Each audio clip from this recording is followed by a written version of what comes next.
എല്ലാവർക്കും നമസ്കാരം. PMC മലയാളത്തിൻ്റെ 2 ആഴ്ച നീണ്ടു നിൽക്കുന്ന ധ്യാനയാത്ര ഇന്ന് 4ാമത്തെ ദിവസത്തിലേക്ക് കടക്കുകയാണ്. ഇന്ന് ക്ലാസ് എടുക്കുകയും ഗൈഡഡ് മെഡിറ്റേഷൻ നടത്തുകയും ചെയ്യുന്നത് ശ്രീമതി അമ്പിളി ഷാനവാസ് ജിയാണ്. കൊല്ലം സ്വദേശിനിയാണ്. US 22 വർഷമായിട്ട് താമസിക്കുന്നു. 2015 മുതൽ ശ്രീനാരായണ ഗുരു സ്വാമിയുടെ ചിന്തകളിൽ ആകൃഷ്ടയായി ഒരുപാട് പുസ്തകങ്ങൾ വായിക്കുകയും ഒരുപാട് റിസർച്ചുകൾ നടത്തുകയും എല്ലാം ചെയ്തിട്ടുണ്ട്. ബ്രീത്ത് എനർജി ഫൗണ്ടേഷനിൽ ആനാപാനസതി ധ്യാനവും ഒക്കെ പ്രാക്ടീസ് ചെയ്ത് അതിൽ ഉയർന്ന നിലവാരത്തിൽ എത്തിയിരുന്നു. PMC മലയാളത്തിൽ അമ്പിളിജി ഒരു പുതിയ വ്യക്തിയല്ല. നമ്മുടെ കഴിഞ്ഞ ചൊവ്വാഴ്ച നമുക്ക് ഹോളിസ്റ്റിക് ഹെൽത്തിനെ പറ്റി വൈകുന്നേരം നമുക്കൊരു ക്ലാസ് നടത്തിയിരുന്നു.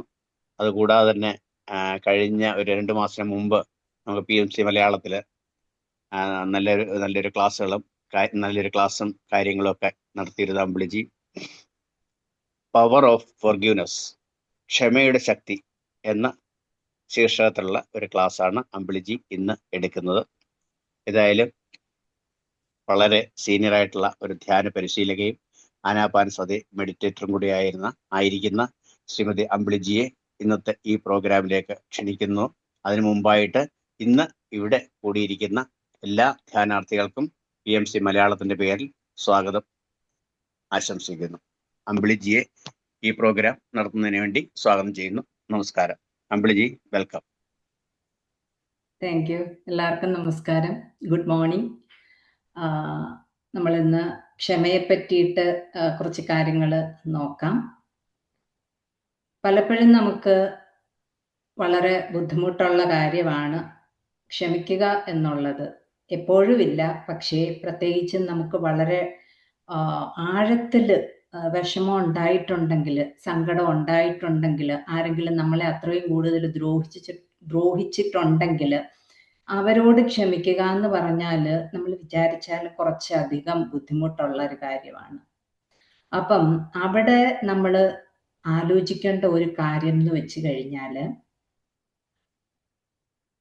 Pain is unavoidable but suffering is choice എന്നുള്ളതാണ്. ജീവിതത്തിൽ ദുഃഖങ്ങൾ ഉണ്ടാകും, പക്ഷേ അതിൻ്റെ പേരിൽ കരഞ്ഞും സങ്കടപ്പെട്ടും കുറ്റപ്പെടുത്തിയും പഴിചാരിയും നമ്മൾ തന്നെ നമ്മുടെ സമാധാനം കളയണോ, അല്ലെ എത്ര കാലം കരഞ്ഞു കളയണം, സ്വയം പഴിച്ചു കളയണം, മറ്റുള്ളവരെ പഴിച്ചു കളയണം എന്നുള്ളത് പൂർണ്ണമായും നമ്മുടെ കയ്യിലാണ് ഇരിക്കുന്നത്. ഇവിടെ എന്തുകൊണ്ട് നമുക്കിപ്പോൾ പെട്ടെന്ന് അത്രയും ദ്രോഹിച്ചിട്ടുള്ള ഒരാളോട് ക്ഷമിക്കണം എന്ന് പറഞ്ഞാൽ ആദ്യം ഒന്നുകിലും നമ്മുടെ പറയുന്നത് അല്ലെങ്കിൽ നമ്മുടെ ചിന്തയിൽ വരുന്ന ഒരു കാര്യം എന്ന് വെച്ചാൽ, ഞാൻ എന്തിനാ ക്ഷമിക്കുന്നത്? എന്നെയല്ലേ വിഷമിപ്പിച്ചത്, എന്നെയല്ലേ ദ്രോഹിച്ചത്, ഇനിയിപ്പം ഞാൻ എന്തിനാ ക്ഷമിക്കേണ്ട കാര്യം എന്താ എന്നുള്ള ഒരു ചോദ്യമാണ് അല്ലേ. അവിടെ നമ്മൾ മനസ്സിലാക്കേണ്ട കാര്യം, നമ്മൾ ക്ഷമിക്കുന്നത് അവരുടെ തെറ്റിനെ നമ്മൾ അംഗീകരിക്കുന്നത് കൊണ്ടല്ല, അതിനെ സ്വീകരിക്കുന്നത് കൊണ്ടുമല്ല, മറിച്ച് നമുക്ക് വേണ്ടിയാ. എങ്ങനാന്ന് ചോദിച്ചാൽ, ഒരാളോട് നമുക്ക് ദേഷ്യം ഉണ്ടാകുമ്പം അല്ലെങ്കിൽ വെറുപ്പുണ്ടാകുമ്പോഴത്തേക്ക് നമ്മളിൽ ഉണ്ടാകുന്ന കുറെ ചേഞ്ചസ് ഉണ്ട്. അവരൊരു പക്ഷെ അത് അറിഞ്ഞെന്നോ, മീൻസ് നമുക്ക് അവരോട് ദേഷ്യം ഉണ്ടെന്നോ വെറുപ്പുണ്ടെന്നോ അറിഞ്ഞെന്നോ അറിഞ്ഞില്ലെന്നോ ഇരിക്കും. പക്ഷെ നമ്മുടെ ഉള്ളിൽ ആ നെഗറ്റീവ് ഇമോഷൻസ് കിടക്കുമ്പോഴത്തേക്ക് കുറെ ഹോർമോണൽ ചേഞ്ചസ് ഒക്കെ വരും. ഈ സ്ട്രെസ് ഹോർമോൺ ഒക്കെ റിലീസ് ചെയ്യും. സ്ട്രെസ് ഹോർമോൺ റിലീസ് ചെയ്യുന്ന സാഹചര്യം എന്താന്ന് വെച്ചാൽ, നമുക്കൊരു ആപത്ത് സിറ്റുവേഷൻ വരുമ്പോൾ, അല്ലെ ഒത്തിരിയും ടെൻഷനും ആൻസൈറ്റിയും അങ്ങനെയുള്ള ബുദ്ധിമുട്ടുകളല്ലേ, വെറുപ്പ് കോപം ഒക്കെ വരുമ്പോഴത്തേക്ക് ഇത് ഒരുമാതിരി ഒരു ഫൈറ്റ് ഓർ ഫ്ലൈറ്റ് റെസ്പോൺസിന് വേണ്ടിയിട്ടാണ്. ഒന്നുകിൽ അവിടെ നിന്ന് യുദ്ധം ചെയ്യുക, അല്ലെ ഓടിപ്പോവുക. അപ്പൊ ഇതിനു വേണ്ടി നമ്മളെ സജ്ജമാക്കാനായിട്ട് ഈ ഹോർമോൺസ് കുറെ കാര്യങ്ങൾ ചെയ്യും. അതായത് നമ്മുടെ ബ്ലഡ് ഷുഗർ ലെവൽ കൂട്ടും. എന്തിനാ? കൂടുതൽ എനർജി കിട്ടാൻ വേണ്ടിയിട്ട്. പിന്നെ ഹാർട്ട് റേറ്റ് കൂട്ടും, സർക്കുലേഷൻ കൂടാൻ വേണ്ടിയിട്ട്. BP കൂട്ടും, സർക്കുലേഷൻ കൂടാൻ വേണ്ടിയിട്ട്. അതുപോലെ തന്നെ അന്നേരം നമുക്ക് അത്യാവശ്യം എന്ന് ശരീരത്തിന്റെ എമർജൻസി ആയിട്ട് അന്നേരം അത്യാവശ്യം ഇല്ല എന്ന് തോന്നുന്ന ചില കാര്യങ്ങളെ കുറയ്ക്കും അതായത് രോഗപ്രതിരോധ ശക്തി, ഇമ്മ്യൂണിറ്റി പവർ കുറയ്ക്കും. പക്ഷെ ശരിക്കും പറഞ്ഞാൽ ആ ഒരു സിറ്റുവേഷൻ കഴിയുമ്പം ഈ ഹോർമോണൊക്കെ അങ്ങ് ബാക്ക് ടു നോർമൽ ആകും. അപ്പൊ ബോഡി നോർമലി പ്രവർത്തിക്കും.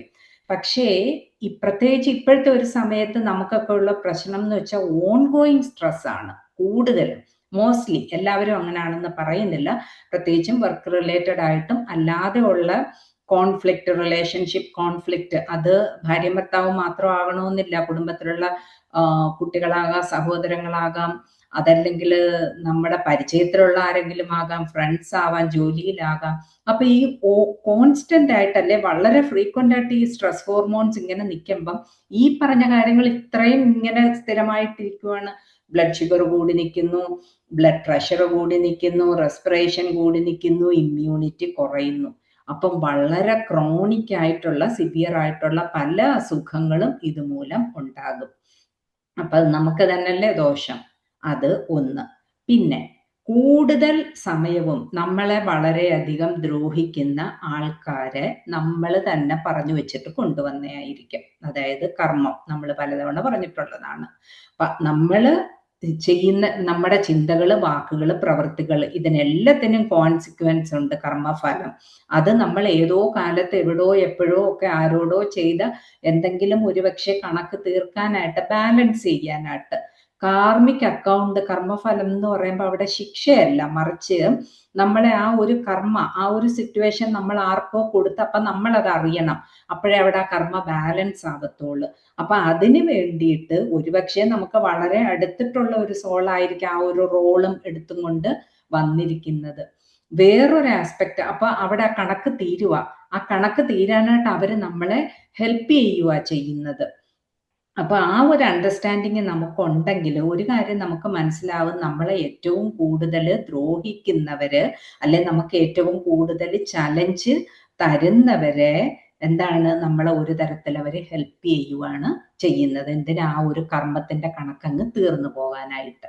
പിന്നെ മിറർ റിഫ്ലക്ഷൻ, കൂടുതൽ സമയവും നമുക്ക് അവർ ചലഞ്ച് തരുന്നുണ്ടെങ്കിൽ നമ്മളിൽ ഹിഡൻ ആയിട്ട്, വീക്കായിട്ട് കിടക്കുന്ന എന്തോ ഒന്നിനെ അവർ ട്രിഗർ ചെയ്യുവാണ്.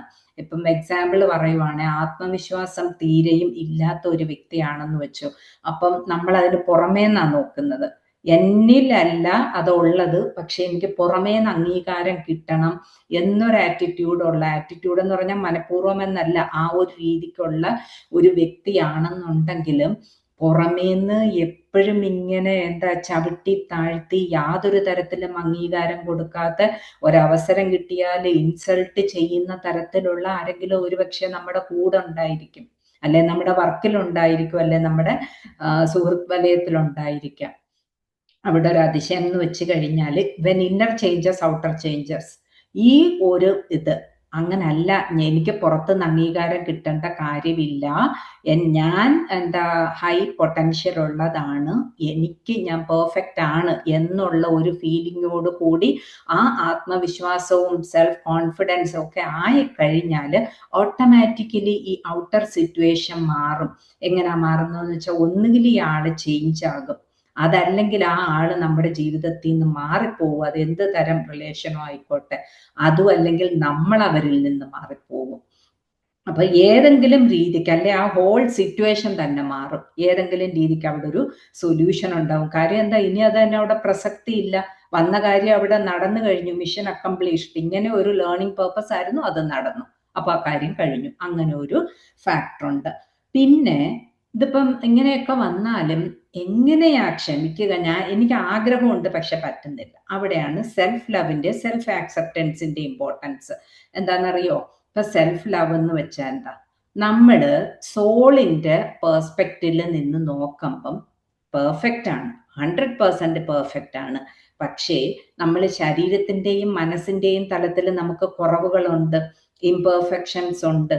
ആ ഒരു അണ്ടർസ്റ്റാൻഡിങ് നമുക്കുണ്ടായാൽ, ഞാനൊരു വ്യക്തിയാണ്, അപ്പൊ എനിക്ക് എൻ്റെതായിട്ടുള്ള കുറവുകളുണ്ട്, ആ കുറവുകളോട് കൂടി നമുക്ക് നമ്മളെ അക്സെപ്റ്റ് ചെയ്യാൻ പറ്റിയാൽ അവിടെയാണ് സെൽഫ് ലവ് ഉണ്ടാകുന്നത്.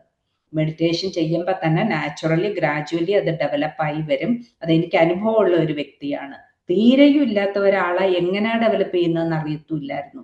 പക്ഷെ കുറേ അധികം മെഡിറ്റേഷൻ ചെയ്ത് കഴിയുമ്പോൾ നാച്ചുറലി അത് ഉണ്ടായി. പിന്നെ നമുക്ക് ഇങ്ങനെയും ചെയ്യാം. അക്സെപ്റ്റ് അവർ സെൽഫ്, നമ്മളുടെ എല്ലാ കുറവുകളോടും കൂടി തന്നെ നമ്മൾ അക്സെപ്റ്റ് ചെയ്യുക. പിന്നെ ഒരു തെറ്റ് പറ്റി, എന്തെങ്കിലും ഒരു തെറ്റ് പറ്റി, അപ്പൊ അതിനെ പറ്റി പരിതപിച്ച് അതിലെ കുറ്റബോധവും കൊണ്ട് മുന്നോട്ടുള്ള ജീവിതം ഇങ്ങനെ കൊണ്ട് വലിച്ചഴച്ച് കൊണ്ടുപോകുന്നതിനേക്കാളും ഭേദം ഒരു കാര്യം, ഒരു തെറ്റ് പറ്റിയാൽ എഗെയിൻ നമ്മൾ ഒരു എന്താ മനസ്സിന്റെയും ശരീരത്തിന്റെയും തലത്തിൽ നമുക്ക് കുറവുകളും കുഴപ്പങ്ങളും ഉണ്ട്. നമ്മുടെ അറിവിന്റെ തലത്തിൽ നമ്മൾ പ്രവർത്തിക്കുന്നു. അപ്പം അതിനെ മനസ്സിലാക്കി ആക്സെപ്റ്റ് ചെയ്ത് തിരുത്തി മുന്നോട്ട് പോവുക എന്നുള്ളതിലാണ് കാര്യം ഇരിക്കുന്നത്. അല്ലാതെ അതിൽ പരിതപിച്ച് കഴിഞ്ഞുകൂടുകയല്ല ചെയ്യേണ്ടുന്നത്. അപ്പൊ അവിടെ സെൽഫ് ആക്സെപ്റ്റൻസുമായി. ഇനി ഇതിന്റെ പ്രസക്തി എന്താണെന്ന് വെച്ചാൽ, നമ്മുടെ സകല കുറവുകളോടും കൂടി നമുക്ക് നമ്മളെ ആക്സെപ്റ്റ് ചെയ്യാൻ പറ്റുമെങ്കിൽ മറ്റുള്ളവരുടെ, നമുക്ക് ചുറ്റുമുള്ളവരുടെ കുറവുകളോട് കൂടി അവരെ നമുക്ക് ആക്സെപ്റ്റ് ചെയ്യാൻ പറ്റും. അതുപോലെ നമ്മളെ ചുറ്റുമുള്ള ഒരാളല്ലേ, നമ്മുടെ കൂടെയുള്ള ഒരാള്, അത് ആരും ആയിക്കോട്ടെ, ഭാര്യയോ ഭർത്താവോ കുട്ടികളോ സഹോദരങ്ങളോ അമ്മയോ അച്ഛനോ സുഹൃത്തുക്കളോ ആരോ ആയിക്കോട്ടെ, അവർക്കൊരു തെറ്റുണ്ടായാൽ, അല്ല അവരുടെ കയ്യിൽ നിന്നൊരു തെറ്റ് പറ്റിയല്ല നമ്മളെ ഏറെ വേദനിപ്പിക്കുന്നതാണെങ്കിൽ കൂടിയും അവരത് മനസ്സിലാക്കി തിരുത്തി മുന്നോട്ട് പോകാൻ തയ്യാറാണെങ്കിൽ അവരോട് ക്ഷമിക്കാൻ നമുക്ക് സാധിക്കും. അപ്പം അതാണ് അതിൻ്റെ ഒരു കാര്യം എന്ന് പറഞ്ഞാൽ. അപ്പൊ ഫോർഗീവ്നെസ് എന്ന് പറഞ്ഞു കഴിഞ്ഞാൽ ബേസിക്കലി നമ്മൾ ചെയ്യുന്നത് വേറെ ആർക്കും, അവർക്ക് വേണ്ടിയിട്ടല്ല, അവരുടെ തെറ്റിനെ നമ്മൾ അംഗീകരിച്ചിട്ടോ ആക്സെപ്റ്റ് ചെയ്തിട്ടോ അല്ല, മറിച്ച് നമുക്ക് വേണ്ടി മാത്രമാണ്. ഒരു കാര്യം കൂടെ അവിടെ മനസ്സിലാക്കേണ്ടതെന്ന് പറഞ്ഞാൽ, എല്ലാവരും അവരവരുടെ അറിവിന്റെ തലത്തിൽ നിന്ന് പ്രവർത്തിക്കുന്നത് നമ്മൾ കഴിഞ്ഞ ആഴ്ചയും പറഞ്ഞായിരുന്നു. അപ്പം ആ അറിവെന്ന് പറയുന്ന ഏറ്റക്കുറച്ചിലുണ്ട്. നല്ല അറിവുകൾ ഉണ്ടായിരിക്കാം, ഉയർന്ന തലത്തിൽ അറിവുള്ളവരുണ്ടായിരിക്കാം, അതുപോലെ തന്നെ വളരെ താഴ്ന്ന ലെവലിൽ, അതായത് കൂടുതലൊന്നും അറിയാത്ത ആൾക്കാരും ഉണ്ടായിരിക്കാം.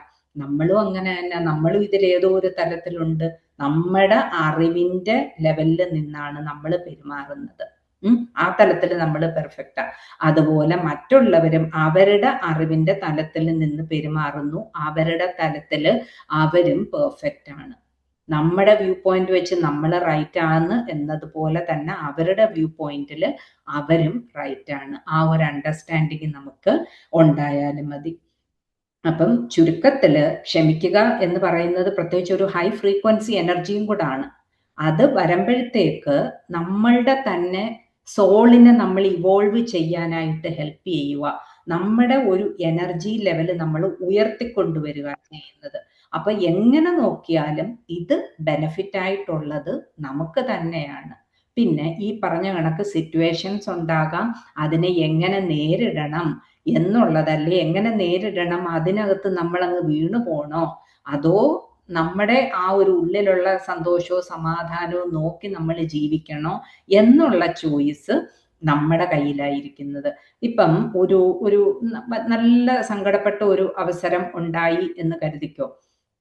ഇതൊന്നും ചുമ്മാ ഞാൻ തിയറി പറയുമല്ല കേട്ടോ, ഇതൊക്കെ ഈ റീസെന്റ് ആയിട്ടും ഒന്ന് ചെയ്ത് നോക്കിയതല്ല, ശരിക്കും വല്ലാത്തൊരു നല്ല ഹേർട്ട്ഫുൾ ആയിട്ടുള്ള ഒരു സിറ്റുവേഷൻ വന്നപ്പോഴത്തേക്ക് ആദ്യം നല്ല ഹേർട്ടായി, അത് കഴിഞ്ഞിരുന്ന് ആലോചിച്ചു ശരിയാണ്, ആ വ്യക്തിയുടെ പേഴ്സ്പെക്റ്റില് അവര് ശരിയാണ്, പക്ഷെ ഞാൻ ആലോചിക്കുമ്പോൾ എൻ്റെ ഭാഗവും ശരിയാണ്, രണ്ടും ശരിയാണ് അവരവരുടെ ലെവൽ അനുസരിച്ച്. പിന്നെ ഈ ദേഷ്യപ്പെട്ടിട്ടായാലും മറ്റുള്ളവർ പറയും നമ്മൾ ശാന്തമായിട്ട് നിൽക്കുമ്പോൾ ഉണ്ടല്ലോ, എന്തെങ്കിലുമൊക്കെ നമുക്ക് പഠിക്കാനുള്ള ലെസൺസ് അതിൽ നിന്നുണ്ടാവും, അത് നമുക്ക് എടുക്കാൻ പറ്റും, അവിടെ തന്നെ ചേഞ്ച് വരും. അപ്പൊ ഇവരോടൊരു കമ്പാഷനാണ് നമുക്ക് ആ ഒരു അണ്ടർസ്റ്റാൻഡിങ് വരുമ്പോൾ ഫീൽ ചെയ്യുന്നത്. ആ കമ്പാഷൻ സ്റ്റേറ്റിൽ നിൽക്കുമ്പോൾ തന്നെ ഇവർക്ക് നിനക്ക് ഞാൻ ബ്ലെസ്സിങ്സ് അയക്കുന്നു, എങ്ങനെയുള്ള ആൾക്കാരോ ആയിക്കോട്ടെ, നിനക്ക് ഞാൻ ബ്ലെസ്സിങ്സ് അയക്കുന്നു എന്നുള്ള ചിന്തിക്കുമ്പം നമ്മുടെ ഉള്ളിലുണ്ടാവുന്ന ആ ഒരു ലൈറ്റ് ഫീലിംഗ് ഉണ്ടല്ലോ, നമ്മൾ ഈ ദേഷ്യവും വെറുപ്പൊക്കെ ആയിട്ട് നിൽക്കുമ്പോൾ നമുക്ക് ഇങ്ങനെ എന്താ ചെസ്റ്റ് ടൈറ്റ്നെസ്സും നമ്മുടെ മുഖമൊക്കെ ചുളുങ്ങിയിട്ട് ചില സമയം നമ്മളിങ്ങനെ മുഷ്ടി ചുരുട്ടുക വരെ ചെയ്യുക പോലും ചെയ്യും, നമ്മൾ പോലും അറിയാതെ, അല്ലെ? അപ്പൊ ശരിക്കും പറഞ്ഞാൽ നമ്മുടെ ബോഡി മൊത്തത്തിൽ അങ്ങ് ടൈറ്റ് ആവുക ചെയ്യുന്നത്, അതിനനുസരിച്ച് ഉള്ളിലും ചേഞ്ചസ് നടക്കുന്നുണ്ട്. അതേസമയം വേറൊരാളോട് ഇപ്പം ഈ സങ്കടപ്പെടുത്തിയ ആള് തന്നെ ആയിരുന്നിരിക്കട്ടെ, അതല്ലെങ്കിൽ അല്ലാതുള്ള ഒരാൾ, ഒരു വ്യക്തി, ഒരു കുട്ടികളോ ആരോ ആയിക്കോട്ടെ, അവരോട് നമ്മൾ സ്നേഹമായിട്ട് അവരെ പറ്റിയിട്ടൊന്ന് ചിന്തിച്ചാൽ, ഒരു ഒരു ബ്ലെസ്സിങ്സ് വിട്ടാൽ, അല്ലെങ്കിൽ ഒന്ന് നന്ദിയോടെ സ്മരിച്ചു കഴിഞ്ഞാൽ നമ്മളിലുണ്ടാകുന്ന ചേഞ്ച് ഒന്ന് നോക്കുക.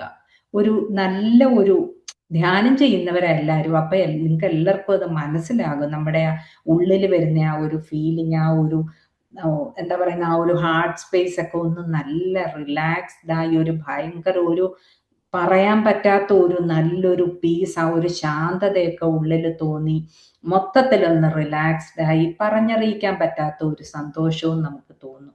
അപ്പം എന്തുകൊണ്ടായാലും ക്ഷമിക്കുന്നത് മറ്റുള്ളവർക്ക് വേണ്ടിയിട്ടല്ല, നമുക്ക് വേണ്ടി തന്നെയാണ്. അത് നമ്മളെ ഈ പറഞ്ഞ എല്ലാ രീതിക്കും സഹായിക്കും. അപ്പം അത്രേ ഉള്ളൂ എനിക്ക് അതിനെ പറ്റിയിട്ട് ഇന്ന് ഷെയർ ചെയ്യാനുള്ളത്. ഇനി നമുക്ക് ധ്യാനത്തിനിരിക്കാം.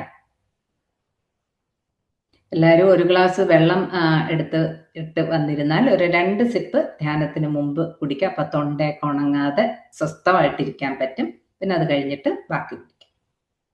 അവരവരുടെ ഇഷ്ടം പോലെ ചെയ്തു. ഒരുപാട് വർഷങ്ങളായിട്ട് ധ്യാനം ചെയ്യുന്നവരാണ്. റെഡിയാകുമ്പോൾ പറഞ്ഞോ കേട്ടോ.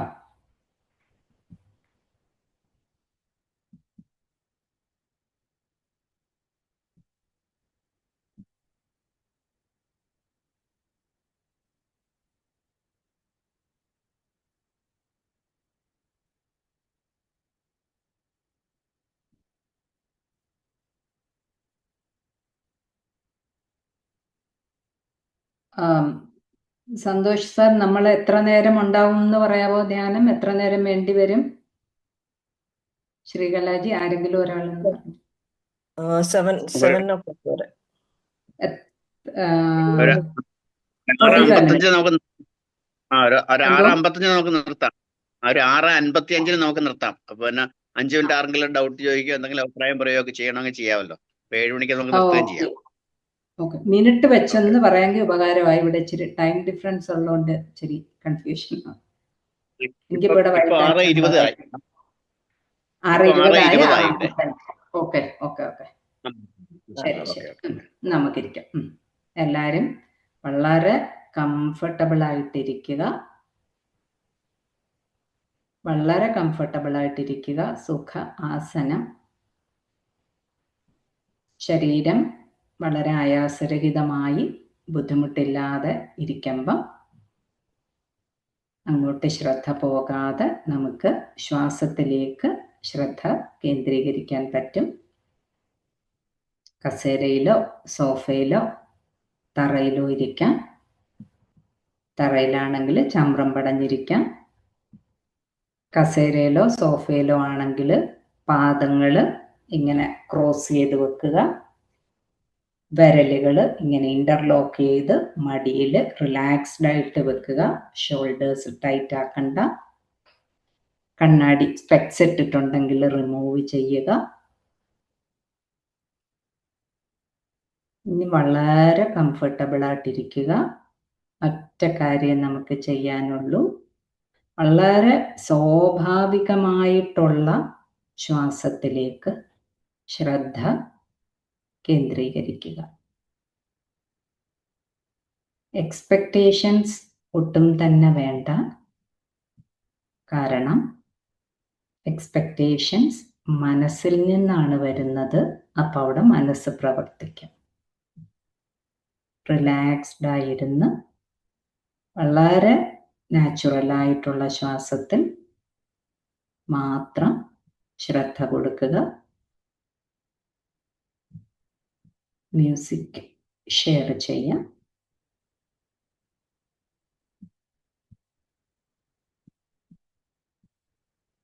ചിന്തകൾ ഉണ്ടാകാം. തീരെയും എനർജി അതിന് കൊടുക്കാതെ ശ്രദ്ധയെ നേരെ ശ്വാസത്തിലേക്ക് തിരിച്ചു കൊണ്ടുവരിക.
തരിക.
ചിന്തയുടെ തലത്തിലേക്ക് മനസ്സ് പോകുന്നു എന്ന് അവെയറായാൽ ഉടൻ തന്നെ ശ്രദ്ധയെ തിരിച്ചു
മനസ്സിനെ വിശകലനം ചെയ്ത് നിൽക്കാതെ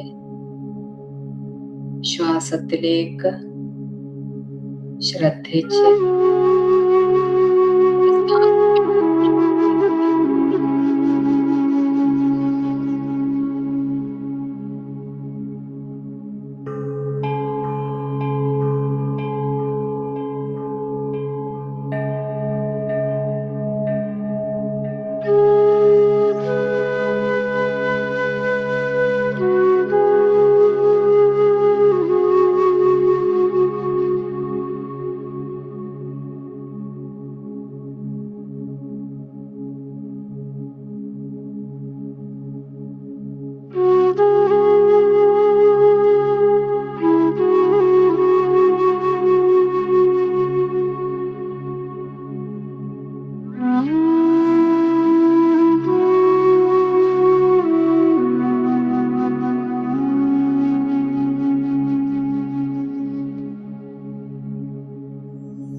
Final 5 seconds. 5, 4, 3, 2, 1. പതിയെ വിരലുകൾ കണ്ണിന്റെ മുകളിൽ കൊണ്ടുവച്ച് 4-5 സെക്കൻഡ് എടുത്ത് പതിയെ കണ്ണു തുറക്കുക.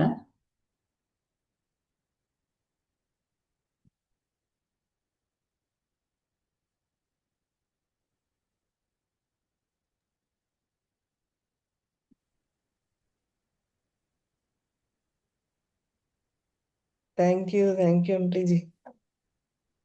എല്ലാവർക്കും ഒരു നല്ല ധ്യാനം കിട്ടിയെന്ന് വിചാരിക്കുന്നു. എന്തോ? Thank you Ambili ji. Thank you. ക്ഷമയെപ്പറ്റി വളരെ നല്ലൊരു ക്ലാസ് എടുത്തു.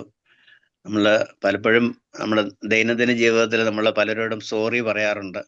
പക്ഷെ ആ സോറിയുടെ ആ ഒരു പവർ, നമ്മൾ സോറി നമുക്ക് കിട്ടുകയാണെങ്കിൽ, നമ്മൾ സോറി കൊടുക്കുകയാണെങ്കിൽ അതിന് കിട്ടുന്ന ഒരു മനഃശാന്തി, നമ്മുടെ മെഡിറ്റേഷന്റെ ഒരു ലക്ഷ്യം അത് തന്നെയാണ്, മനഃശാന്തി എന്ന് പറയുന്നത്. അപ്പൊ ആ കിട്ടുന്ന ആ ഒരു പവറിനെ പറ്റി വളരെ ലളിതമായിട്ട് ക്ലാസ് എടുത്തു. സത്യം പറഞ്ഞു കഴിഞ്ഞാൽ ആ ക്ലാസ്സിൽ ശരിക്കും അങ്ങ് മുഴുകിയിരിക്കുകയായിരുന്നു. അമ്പിളിജിയുടെ ഇനി ഒരുപാട് ഇതുപോലുള്ള ക്ലാസ്, അമ്പിളിജിക്ക് ഒരു സബ്ജക്ട് കിട്ടിക്കഴിഞ്ഞു കഴിഞ്ഞാൽ എത്ര ലളിതമായിട്ട് ആണ് ആ കാര്യങ്ങൾ പറഞ്ഞു തരുന്നത്. ഒരുപാട് കാര്യങ്ങൾ ഇനി നമുക്ക് അമ്പിളിജിയുടെ കയ്യിൽ നിന്ന് നമുക്ക് ലഭിക്കാനുണ്ട്.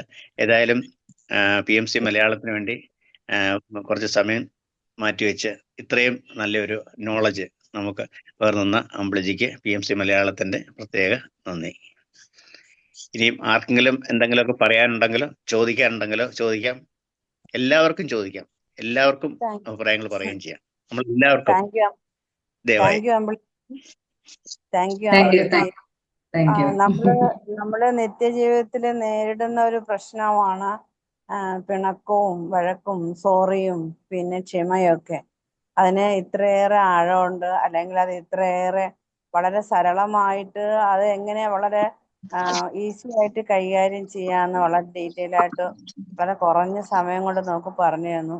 ഒരുപാട് നന്ദിയുണ്ട്. Thank you so much. ഇനി ഇതുപോലെ നമ്മുടെ നിത്യജീവിതത്തിൽ ഉപകരിക്കുന്ന ഒരുപാട് കാര്യങ്ങൾ പറഞ്ഞു തരുമെന്ന് പ്രതീക്ഷിക്കുന്നു. Thank you so much. സന്തോഷം. എനിക്ക് ഞാൻ ആദ്യം പറഞ്ഞതിൽ ഞാനല്ല, സാർ ആദ്യം പറഞ്ഞതിൽ ഒരു ചെറിയ തിരുത്തുണ്ട്. ഞാൻ സീനിയർ അല്ല, ഞാൻ വളരെ ജൂനിയർ ആണ്. കഷ്ടി ഒരു 2-2.5 വർഷം ആകുന്നേ ഉള്ളൂ ഇതൊക്കെ തുടങ്ങിയിട്ട്. അപ്പം ഇന്നലെ മെനഞ്ഞാന്നൊക്കെ ഞാൻ കയറുന്നുണ്ടായിരുന്നു വൈകിട്ട്. അപ്പം 30 സുപ്രിയാജി സന്തോഷ് സാറൊക്കെ 30 വർഷം, 26 വർഷം. അപ്പം ഇന്നലെ പറഞ്ഞ മാഡത്തിന്റെ പേര് ഞാൻ മറന്നുപോയി. വളരെ സീനിയർ ആണ്. അതുപോലെ ഒരുപാട് പേര് ഗ്രൂപ്പിലുണ്ടെന്നറിയാം. അപ്പം അങ്ങനെ ഒരു ഗ്രൂപ്പില് ഇത്ര വർഷങ്ങളായിട്ട്, അതും പത്രിജിയുമായിട്ട് നേരിട്ട് സമ്പർക്കം ഉണ്ടായിരുന്ന, പത്രിജിയുടെ കയ്യിൽ നിന്ന് നേരിട്ട് ഗൈഡൻസ് കിട്ടിയ, അതനുസരിച്ച് കേരളത്തിൽ പ്രവർത്തിക്കുന്ന തുടങ്ങിയിട്ടുള്ള ഇത്രയും ഒരു വളരെ വളരെ സീനിയർ ആയിട്ടുള്ള ഗുരുക്കന്മാരുടെ അടുത്ത് വന്ന് അക്കൂട്ടത്തിൽ ഒരാളാകാൻ, അതിന്റെ കീഴിൽ ഇരിക്കാൻ പറ്റുന്നതിൽ എനിക്ക് ഒരുപാട് സന്തോഷമാണ്. തീർച്ചയായിട്ടും കൂടുതൽ നമുക്ക് ഒരുമിച്ച് ചെയ്യാം. Thank you. നല്ലൊരു ക്ലാസ്. വളരെ സാധാരണക്കാർക്ക് എല്ലാവർക്കും മനസ്സിലാവണ വിധത്തില്, പുതിയ ജോയിൻ ചെയ്തവർക്ക് എല്ലാവർക്കും ഈ ക്ഷമയെ പറ്റിയിട്ട് നല്ലൊരു ക്ലാസ്. എനിക്കൊന്നും ഇല്ലാത്തൊരു കാര്യമായിരുന്നു ഈ ക്ഷമ എന്നുള്ളത്. പക്ഷെ ഇപ്പോ ഈ പ്ലാറ്റ്ഫോമിൽ വന്നപ്പോ, PMC മലയാളം ആനാപാനസതി മെഡിറ്റേഷനിൽ വന്നപ്പോ ഒരുപാട് ചേഞ്ചസ് വന്നു. അത് ഇന്നിപ്പോ ക്ഷമയുടെ ക്ലാസ് നല്ല ഇഷ്ടമായി. പക്ഷെ അത് നമ്മൾ അനുഭവിച്ചതാണ് എന്നുള്ളതുകൊണ്ട് ഒരുപാട് സന്തോഷം. നല്ല ക്ലാസ്, ഒരുപാട് ഇഷ്ടമായി. Thank you. താങ്ക് യു അമ്പിളേച്ചി. Thank you. നമുക്ക് ഒരുപാട് കാര്യങ്ങൾ മനസ്സിലാക്കാൻ പറ്റി. ക്ഷമ എന്താ, ക്ഷമ കൊടുക്കല്, വാങ്ങൽ, അങ്ങനെയൊക്കെ നമുക്ക് ഇതിൽ കൂടെ നമുക്ക് കൂടുതൽ മനസ്സിലാക്കാൻ പറ്റിയ കാര്യങ്ങള്. പിന്നെ ഒരു കാര്യം, നമ്മളിപ്പം ഒരാളടുത്ത് അവരിപ്പം തെറ്റാണ് ചെയ്യുന്നുണ്ടെങ്കിൽ അത് നമ്മൾ പറഞ്ഞ് അവർക്ക് അത് മനസ്സിലാക്കി കൊടുക്കാൻ ശ്രമിച്ചാലും അവര് മനസ്സിലാക്കാണ്ട് നിൽക്കുമ്പോൾ നമ്മൾ എന്ത് ചെയ്യും? അവിടെ ഒരു കാര്യം നമ്മൾ മനസ്സിലാക്കേണ്ടതെന്ന് വെച്ചാൽ അവർക്ക് മനസ്സിലാക്കണമെങ്കിലും അവർക്ക് ആ ഒരു ലെവൽ ഓഫ് നോളജ് ഉണ്ടായിരിക്കണം. ഇപ്പം വലിയ ഗുരുക്കന്മാരൊക്കെ പെരുമാറുന്ന അല്ലെ അവർക്ക് ഒരേ കാര്യം നമ്മളും അവരെ മനസ്സിലാക്കുന്നത് രണ്ട് തലത്തിലായിരിക്കും. അവരിപ്പോ എങ്ങനെയൊക്കെ നമുക്ക് പറഞ്ഞു തന്നാലും അത് നമ്മളെ കൊണ്ട് ഗ്രഹിക്കാൻ പറ്റുന്നതിനൊരു പരിധിയുണ്ട്. നമ്മുടെ അറിവിന്റെ തലത്തിൽ നിന്ന് മാത്രമേ പറ്റത്തുള്ളൂ. അപ്പൊ അവിടെ ഒരു കാര്യം എന്തായാലും ഒരു പ്രാവശ്യം പറയുക അല്ലെ 2 പ്രാവശ്യം പറയുക. നമ്മളത് കൂടുതൽ ഇൻസിസ്റ്റ് ചെയ്തിട്ടും കാര്യമില്ല. കാര്യം എന്ന് വെച്ചാല് നമുക്ക് മാറ്റാൻ പറ്റുന്ന ഒരേ ഒരാളേ ഉള്ളൂ, അത് നമ്മളാ. ഇപ്പം മറ്റുള്ള ആൾക്കാരുടെ എക്സ്പെക്ടേഷൻസ് അനുസരിച്ച് പൂർണ്ണമായിട്ട് നമുക്ക് ജീവിക്കാൻ പറ്റൂല അല്ലെ. നമ്മൾ കുറെയൊക്കെ ഒന്ന് അഡ്ജസ്റ്റ് ചെയ്യും, കുറച്ചൊക്കെ ഒന്ന് മാറും, പക്ഷെ പൂർണ്ണമായിട്ട് അങ്ങോട്ട് പറ്റത്തില്ല. അതേപോലുള്ള ലിമിറ്റേഷൻസ് അവർക്കും ഉണ്ട്. നമ്മുടെ പലപ്പോഴും പ്രശ്നങ്ങൾ വരുന്ന അവിടാണ്. നമ്മുടെ എക്സ്പെക്ടേഷൻസ് അനുസരിച്ച് അവർ പെരുമാറുന്നില്ല എന്നുള്ളിടത്താണ് അവിടെ പ്രശ്നം വരുന്നത്. അപ്പൊ ആ ഒരു അണ്ടർസ്റ്റാൻഡിങ്, എല്ലാവരും പല ലെവലാണ്, പല നോളജ് ലെവലാണ്, അവരവരുടെ എല്ലാവരും ഈ പറഞ്ഞ കണക്ക് വർക്ക് ഇൻ പ്രോഗ്രസ് എന്നുള്ളതാണ്. ഇവോൾവ് ചെയ്ത് പോകാൻ ശ്രമിച്ചും കൊണ്ടേയിരിക്കുന്നു അവനവന്റെ തലത്തില്.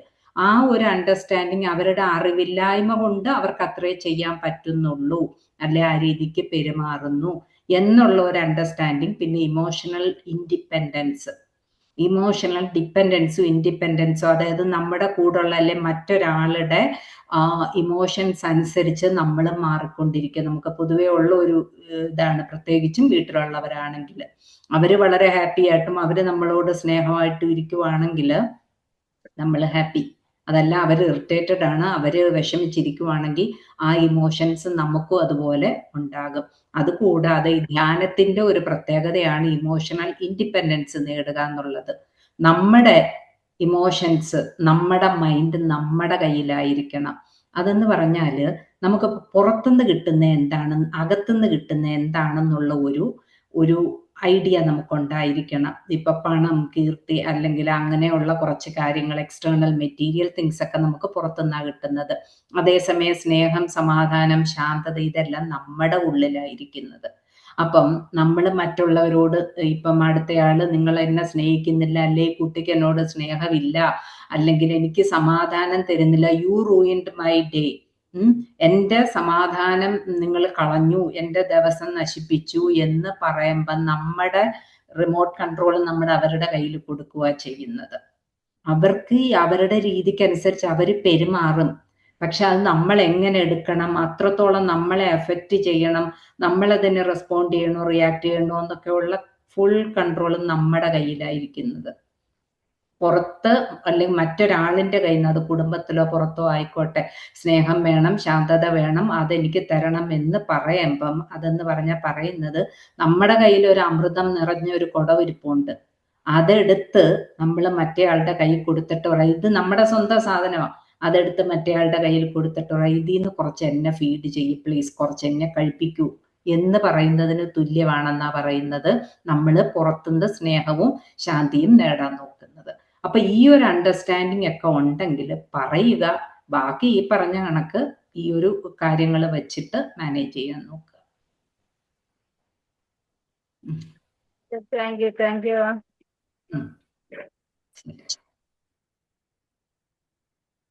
അതുപോലെ ഒരാഗ്രഹമുണ്ട്, ഈ 14 ദിവസമൊക്കെ കഴിഞ്ഞിട്ട്, ഇത്രയും സീനിയർ മാസ്റ്റേഴ്സ് ഉള്ളതാണ്, അപ്പം പത്രിജിയുടെ മുതലുള്ള കാര്യങ്ങളും എങ്ങനെയാണ് കേരളത്തിൽ എന്തൊക്കെ ചെയ്യാൻ ഒരു വിഷൻ പത്രിജിയുടെ എന്തായിരുന്നു, അപ്പം ഇതിന്റെ തുടക്കം മുതലുള്ള കാര്യങ്ങളൊക്കെ ഒന്ന് അറിഞ്ഞാൽ കൊള്ളാമെന്ന് ആഗ്രഹമുണ്ട്.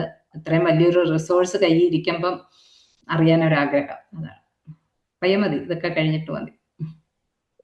ഇതെല്ലാം കഴിഞ്ഞിട്ട് ഇതെല്ലാം ഷെയർ ചെയ്യാം, തീർച്ചയായും. ആയിക്കോട്ടെ, സന്തോഷം.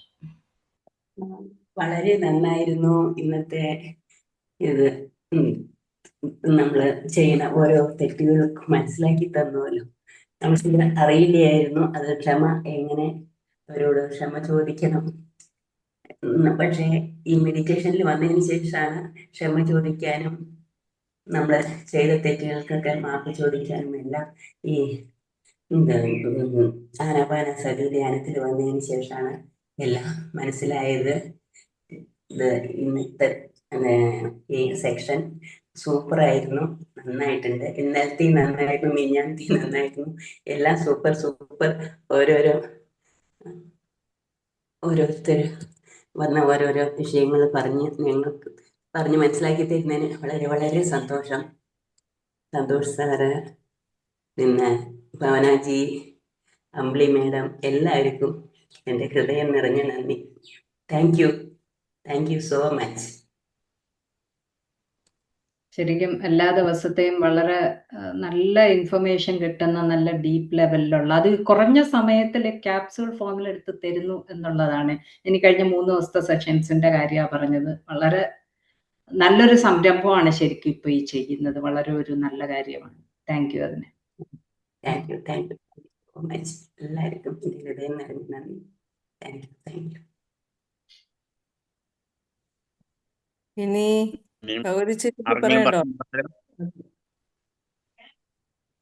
പറയുന്നത് കേൾക്കാമോ ശ്രീ? ചെറിയ കേൾക്കാം കേൾക്കുന്നുണ്ട്. കേൾക്കാം. ഇല്ല ഞാൻ പ്രത്യേകിച്ചൊന്നുമില്ല. നമുക്ക് എന്തായാലും ഇന്നത്തെ നന്നായിരുന്നു. അമ്പലജി പറഞ്ഞതെല്ലാം ശരിക്കും നല്ലൊരു കാര്യം തന്നെയാണ്. എനിക്ക് ഇഷ്ടപ്പെട്ടത് ഇന്ദുവിന്റെ ക്വസ്റ്റ്യന് അമ്പലജി കൊടുത്ത ആൻസർ സത്യമാണത്. നല്ലൊരു പോയിന്റാണ് അത്. പിന്നെ ഇമോഷണൽ ഇൻഡിപെൻഡൻസ് ആൻഡ് ഇൻഡിപെൻഡൻസിനെ കുറിച്ച് പറഞ്ഞതും മോശം കാര്യം തന്നെയാണ്. പിന്നെ നമുക്കിത് വീണ്ടും യൂട്യൂബിൽ കാണാമല്ലോ. അല്ലെങ്കിൽ ഞാൻ എല്ലാം നോട്ട് ചെയ്ത് വെക്കുമായിരുന്നു. ഇത് ഈ 3 ദിവസത്തെ എല്ലാം പ്രധാനപ്പെട്ട എല്ലാം നോട്ട് ചെയ്ത് വെച്ചോണ്ടിരുന്നു. പക്ഷെ നോട്ട് ചെയ്യാൻ പോകുമ്പം അവർ പറയുന്ന കാര്യം നമുക്ക് ശരിക്കും കേൾക്കാൻ പറ്റുന്നില്ല പൂർണ്ണമായിട്ട്. അതുകൊണ്ട് ഇന്ന് ഒന്നും എഴുതിയിട്ടില്ല. യൂട്യൂബിൽ ഇട്ട് ഒന്നുകൂടെ കേൾക്കണം എന്ന് ആഗ്രഹമുണ്ട്. നന്നായിരുന്നു നമ്മുടെ ചേച്ചി. സന്തോഷം. ഇനി ഇതുപോലെ നിറയെ കാര്യങ്ങളായിട്ട് വരുവാൻ നമുക്ക് ഷെയർ ചെയ്യുക. സന്തോഷം എന്തായാലും. Thank you. സന്തോഷം. Thank you. അതെ അമ്പിളി 2 വർഷമായതേ ഉള്ളൂ വന്നിട്ടെന്ന് പറഞ്ഞേ. പക്ഷെ നല്ലതായിട്ട് പറഞ്ഞ് മനസ്സിലാക്കി തരുന്നുണ്ട്. അതെ ആ പറയുന്ന രീതി നമുക്ക് സന്തോഷി പറഞ്ഞ പോലെ എല്ലാ കാര്യങ്ങളും വളരെ ലളിതമായിട്ട് സമാധാനത്തോടുകൂടെ ലളിതമായിട്ട് പറഞ്ഞു തരുമ്പോൾ നമുക്ക് കുറച്ചുകൂടെ മനസ്സിലാവുന്നുണ്ട്. നല്ലൊരു പോയിന്റ് ആണ് എടുത്തിട്ടത്. നല്ലൊരു പോയിന്റ് ആണ് ക്ഷമയെ പറ്റി പറഞ്ഞതും. പരിശീലിക്കാം, ട്രൈ ചെയ്യാം. അമ്പിളി തീർച്ചയായിട്ടും അത് പ്രാവർത്തികമാക്കാം കേട്ടോ. ശരി സന്തോഷം.